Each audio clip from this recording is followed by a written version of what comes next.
What's good, YouTube? It's your man BG Tag Life, and today we here to talk about the Pixel 6a. I told y'all we not done with this Pixel 6a. I'm covering these devices. I cover them for up to a year, guys. I really cover these devices. Fall in love with these devices. Use these devices to the best of their abilities. So let's just go ahead and talk about the Pixel 6a. Now, guys, the Pixel 6a, this is after the hype, and I'm glad it's after the hype, guys, because I got a lot of feelings about the hype of this device. But let's just go ahead and rewind and look back on this device, guys. It dropped at a $449 price point. A lot of people were disappointed that it didn't have a couple features that some budget phones did have. Really takes it a tier down for me is the 60 hertz. Display 60 hertz, and it didn't have the best under display fingerprint scanner. At $449, honestly, I wasn't worried about 60 hertz. Honestly, I was just surprised that the device had an under display fingerprint scanner at that price point. They did get it to work a little bit better over at Google, so that was pretty dope.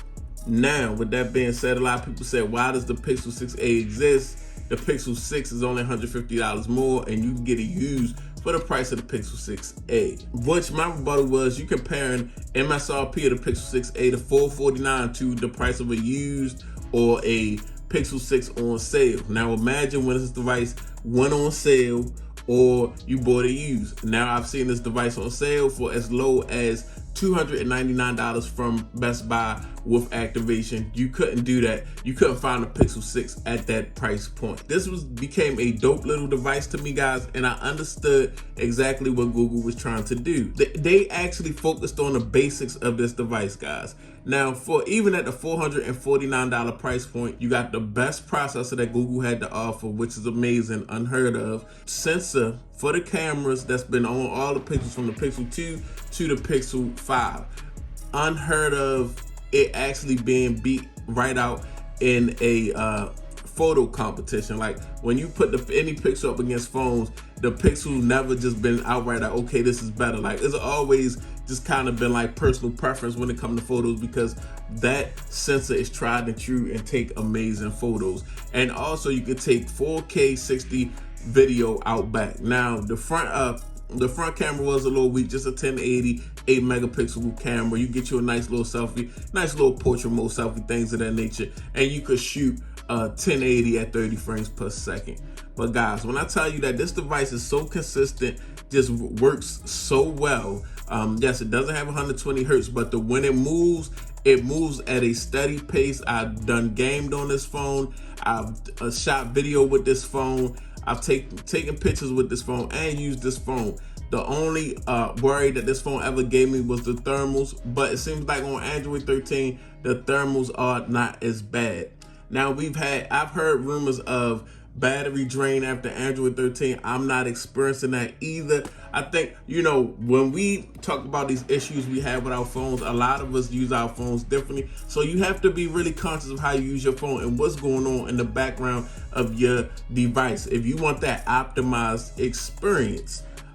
With that being said, guys, this has been a really dope device, and I'm glad that the hype is over, because I feel like this device is actually in the hands of the people that appreciate it now. A lot of tech reviewers got it. A lot of how do you say, like, upper echelon, like kind of like tech. Well, I want to say just tech snobs, whatever. Fight me, whatever. Tech snobs got it. And they were disappointed in some things. They see so much tech that I feel like some folks can't appreciate a good budget device. This is a solid device. Cameras, processor, display is good. Like this is a nice AMOLED or OLED display, guys. Gets nice and black, but no, it is not 120 hertz, and I'm not gonna act like it feels like it's 120 hertz. But I've definitely sat and consumed content with this device. Just a nice design, nice even bezels all the way around, and a nice little pinhole notch. Just a clean device. So now that it's been through the hype, now it can just go into the hands of people that's going in the Best Buy. Wow, this is $300. The newest Pixel, were they designed like the newest Pixel? Like, I'm glad that they fixed this design up and just put it in line, make it look just like the Pixel 6 Pro and the Pixel 6. It looks really good. It doesn't look like you have a dated phone, even though you can get it for $300 to $400 now. So yeah, definitely after the hype, man, this is a dope device, man. For even for me, a guy that likes to use big flagships, this is refreshing to have a 6.1 inch display in hand. Just a little one-hander device that's really consistent, and I can pull out and take a nice picture. But yeah, after the hype, man, definitely a nice little pickup if you're looking for a minimal Android device with the best software. Let's not talk about how Android 13 is working really good and just the best Android yet, it seems like to me, in my opinion. But yeah, dope device. I definitely recommend this device and love this device, love this design. It's your boy BG Tech Life. If you're not subscribed, get subscribed. If you're not following me on Instagram and Twitter, go ahead, follow me, BG_Tech Life. It's your man BG, I'm out. Peace.